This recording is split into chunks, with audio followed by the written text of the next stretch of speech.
Hello హోమీస్, good morning. మన 90 days ఛాలెంజ్లో ఈరోజైతే day 10. ఈరోజైతే జిమ్కి వెళ్ళలేదు. మార్నింగ్ లేద్దామంటే ఫోన్ సైలెన్స్లో ఉండే, అలారం అయితే తినిపించలేదు.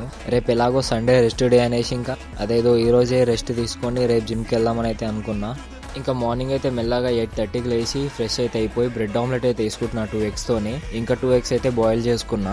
ఇంకా బ్రేక్ఫాస్ట్కి అయితే 2 ఎగ్స్ బ్రెడ్ ఆమ్లెట్ అయితే తీసుకున్నా. బ్రెడ్ ఆమ్లెట్ ప్రిపేర్ చేసుకునే ముందు అయితే లైట్గా ఆయిల్ వేసుకోండి. ఎక్కువైతే ఆయిల్ వాడొద్దు, లేదంటే ఫ్యాట్ అయిపోతాం.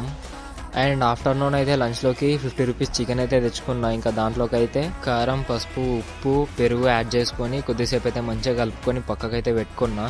అండ్ ప్యాన్లోకి అయితే లైట్గా ఆయిల్ అయితే వేసుకుంటున్నా. మనం ఏ ఫుడ్ చేసుకున్నాం అని ఆయిల్ అయితే లైట్గానే వేసుకోవాలి.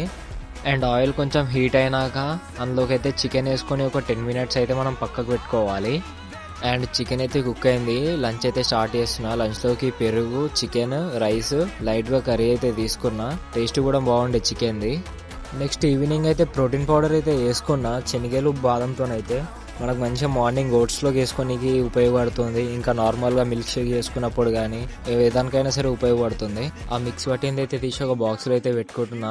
ఈ ప్రోటీన్ పౌడర్ అయితే మనకు మంచిగా బల్కింగ్ కూడా చాలా యూజ్ అవుతుంది. ఇంకా నైట్ డిన్నర్కి అయితే 3 ఎగ్స్తోనైతే ఎగ్ రైస్ అయితే వేసుకున్నా. ఇంకా నార్మల్గా కర్రీ కూడా తీసుకున్నా. ఈ రోజుకైతే ఇంతే. నెక్స్ట్ డేలో మళ్ళీ కలుసుకుందాం. ఫాలో అయితే చేసుకుని సపోర్ట్ అయితే చేయండి. ఇంకా